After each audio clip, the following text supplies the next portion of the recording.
Hi, I'm Representative Salute Carbajal, and I'm here with my Republican colleague, Don Bacon, and today we just want to talk about the unfortunate situation that we find ourselves in.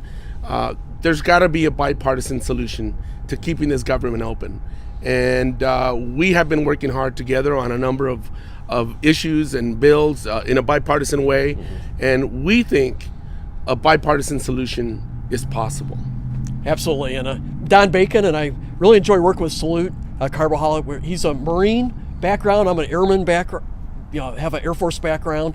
We're also freshmen together. We're in the Civility Caucus together. We traveled to the Middle East together. We're both on the Armed Services Committee, so it's been a pleasure. We have worked on several bills, and not just signing them, but it's going back and forth, making them better, where we both feel good about it, and it's been a pleasure to doing that. And I agree with Salute. Frankly, I think a CR is bad, but a government shutdown is even worse. And I wish we did better with our appropriations bills to do normal budgeting. But when we have a government shutdown, our military will likely not get paid.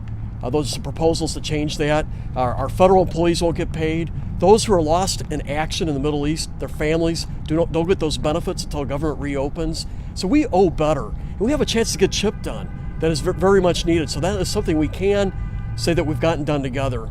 When it comes to DACA, I firmly believe that if we were sitting down together and we could find a compromise that secures our border, does immigration reform, and finds a permanent fix for DACA, and I think folks like you and I could sit down and get that done, and we got to be able to do that. And we've been sitting down. Absolutely. And we have some concepts to achieve this solution. We do need a DACA fix, and we need it right away. We need CHIP. We need to fund our military. And we could do this as we have done on so many other things you and I have done. And that's why, I served in local government for many years. And one of the most important things that I really appreciated about my service was being able to work across the aisle. And I appreciate the fact that there are some members here, both Democrats and Republicans, like Don and I, that are willing to work across the aisle to try to find common ground solutions to move our government forward and to find solutions to the many challenges our country are facing. I'm just glad that you and I are two of the people that are working on these issues. Having a good time traveling with this guy and working together. One more thing about DACA. I believe that we are on a couple of bills together that do find, it deals with border and immigration and DACA. And I think it's what it takes to pull everybody together.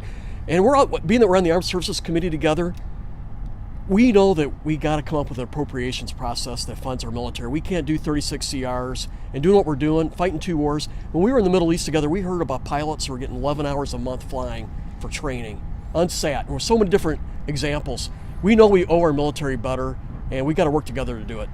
And we shouldn't have a double standard. If our federal employees are not getting paid, members of Congress should not be drawing a salary. Absolutely. If we have a government that's shut down, by golly, members of Congress should not be drawing a salary. There should be no special exemptions or exceptions for us who created the mess, and our federal employees are paying for it. I totally agree.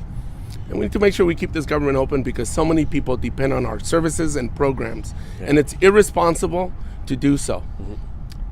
Thank you, Salute. Thank you, Don.